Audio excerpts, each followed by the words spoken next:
Bonjour à tous, bienvenue sur Fan de Couteaux. Aujourd'hui, je vous présente une nouveauté signée Concept Design Kamax Rom, coutelier français, alias Joe, que vous connaissez tous puisque vous l'avez déjà vu en chair et en os sur la chaîne. Alors, j'aurais pu vous faire une vidéo de présentation comme je fais d'habitude où je vous présente toutes les nouveautés Concept en une seule vidéo. J'aurais pu, en plus de ce modèle Colibri Tech, vous montrer cette autre nouveauté, le modèle Baku, Design Greg Schob, autre nouveauté Concept, ce modèle 6, Design Nick Swan, ou cette autre nouveauté, puisque en ce moment Concept nous propose quand même pas mal de nouveautés, ce modèle Toukamore, Design Jonathan Styles. Maintenant, aujourd'hui, je vais faire une exception à la règle puisque je vais vous présenter exclusivement ce nouveau modèle, ce modèle Colibri Tech, design de mon ami Joe. Alors bien évidemment, ces autres couteaux auront le droit à une vidéo d'ensemble où je réunirai les trois en même temps. Mais aujourd'hui, je vais m'attarder un petit peu plus longuement sur ce modèle Colibri Tech. Je vais bien évidemment vous reparler de Joe, vous donner quelques nouvelles aussi sur Joe, puisque sans qu'on s'appelle tous les jours, on s'appelle de temps en temps, et j'ai 2-3 infos à vous donner sur lui. Alors, comme j'ai dit, on s'appelle de temps en temps, je savais que dans les tuyaux, il se tramait une petite collab entre Concept et Kamax Rom, directement inspiré de son modèle fixe, le modèle Colibri, mais ce à quoi je ne m'attendais pas, c'est à la taille de ce modèle Colibri Tech. On est sur un couteau XXL. Je vous ai ramené à titre de comparaison le 0452 signé Zéro Tolérance, qui n'est pas un petit couteau. Je vous ai ramené le Native Chief de chez Spyderco, qui n'est pas un petit couteau, et celui-ci est plus grand que les deux autres. Alors, 2-3 infos sur Joe. Il n'a pas disparu, ne vous inquiétez pas. Il a juste, alors, déménagé, mais c'est pas pour ça qu'il a arrêté. Enfin, c'est une des raisons pour laquelle il a arrêté sa carrière, ou qu'il a mis entre parenthèses, en tout cas, le fait d'être coutelier custom. Disons qu'aujourd'hui, il se consacre à plein temps sur ses collaborations et sur du design. Et comme il me l'a dit lui-même, il peut pas tout faire.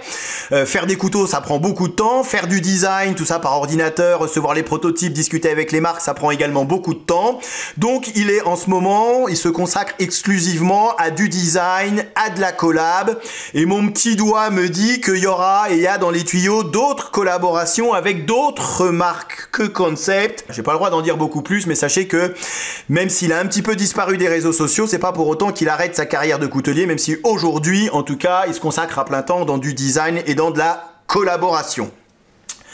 Donc comme j'ai dit, ce couteau n'est pas un petit couteau, comme vous pouvez le voir, et c'est vrai qu'au départ, ils avaient travaillé avec la marque Concept sur ce modèle toujours Colibri, mais en faire un couteau peut-être un petit peu plus petit, un petit peu plus EDC friendly, un petit peu plus dans l'air du temps, finalement, puisque c'est vrai qu'à une époque, c'était la mode des grands couteaux. Vous voyez, ce modèle Zéro Tolérance, ça fait un petit moment qu'il existe, et c'est vrai qu'aujourd'hui, on voit plus trop de très grands couteaux, on est vraiment dans la mode du EDC friendly, comme ce modèle Baku, vraiment, j'adore ce petit couteau, c'est très facilement transportable, ça disparaît dans la poche. Après, pour tous ceux qui trouvent que 8 ou 8 cm de lame ou 20 cm de couteau, c'est un cure-dent, je vous conseille de regarder un de ces trois couteaux, voir ce nouveau modèle Concept. Et donc ils avaient travaillé sur un petit Colibri, mais ils se sont dit que finalement ça marchait un petit peu sur les plates-bandes d'autres couteaux et ça ressemblait à du déjà vu, à des choses qui existaient déjà. Donc ils ont vraiment pris l'inverse, ils se sont dit bah tiens, on va faire quelque chose de très grand, comme on faisait à l'époque, finalement, un couteau XXL. Et c'est vrai que c'est ce qui surprend quand on reçoit le couteau, c'est la taille du couteau. On se dit, mais waouh, ce couteau est juste gigantesque. Regardez la place que j'ai finalement sur le manche du couteau.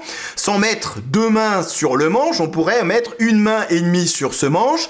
On est sur un couteau qui mesure quand même ouvert 25 cm. Longueur de la lame 11 cm, épaisseur 3,5 mm, et là on peut se dire mais on va être sur une véritable enclume à 25 cm de couteau, 11 cm de taille de lame.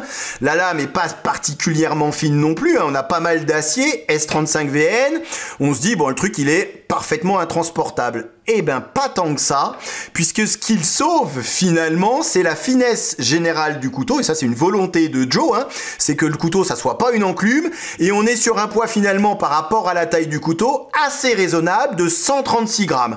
Alors bien évidemment ça dépasse les dimensions et le poids que je donne d'habitude, hein, 19, 20 cm et les 120 grammes, mais c'est vrai qu'il faut reconnaître ça, que par rapport à la taille générale du couteau, 136 grammes c'est pas exagéré, et c'est pas ce qui frappe en premier. On est bien évidemment sur des très belles plaquettes titane qui ont été copieusement ajourées afin de réduire le poids au maximum, et on se retrouve alors, je vais pas dire comme je dis d'habitude un couteau qui disparaît dans la poche, puisque vu sa taille il ne disparaît pas dans la poche, mais par rapport à sa taille il est quand même assez facilement transportable, puisque assez fin, pas trop haut. Ce qui est très intéressant, et c'est dommage finalement que je ne puisse pas le faire plus souvent, c'est de discuter avec le designer, avec le concepteur du couteau, puisque c'est ce que Joe m'a expliqué.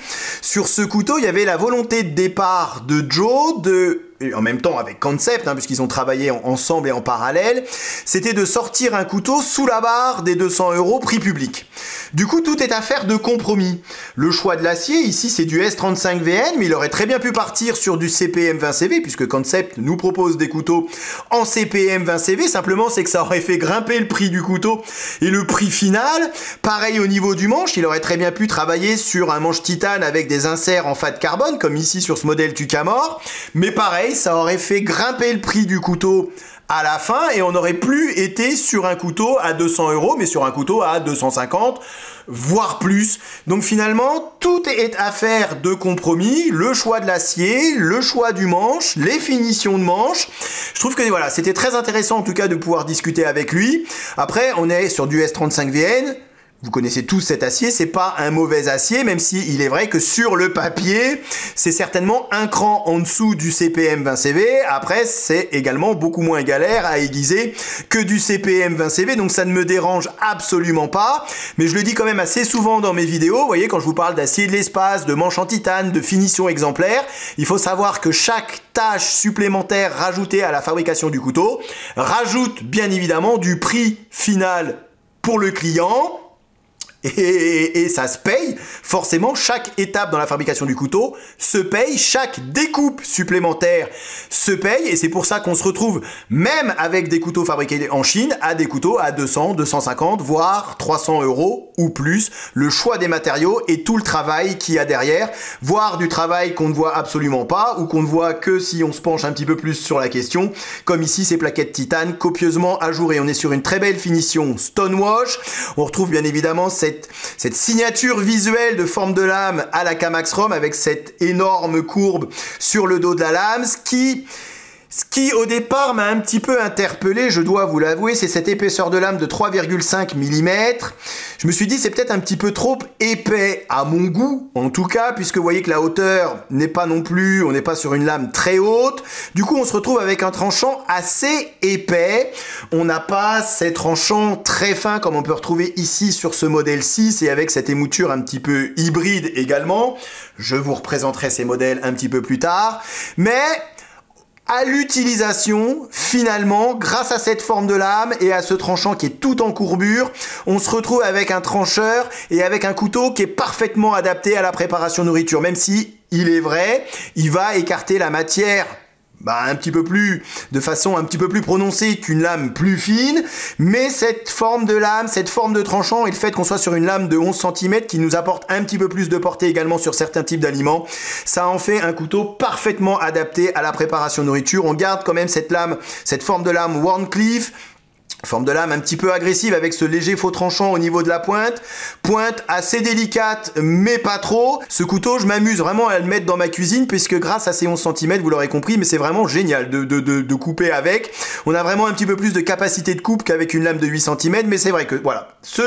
J'avais un petit peu peur du flipper en me disant, ah, ça risque de taper sur la planche à découper, et finalement, absolument pas. Et quand on regarde, on voit que le manche est légèrement plus haut que ce tranchant qui est tout en courbure, et je vous ai fait le test, vous voyez, sur du saucisson, et on voit bien que le flipper n'est absolument pas gênant sur une planche à découper, ce qui me permet encore une fois d'affirmer que ce couteau est parfait pour la préparation nourriture, même si c'est pas forcément le meilleur trancheur, le meilleur slicer du marché, mais dans cette optique d'avoir un couteau polyvalent, c'est plutôt pas mal.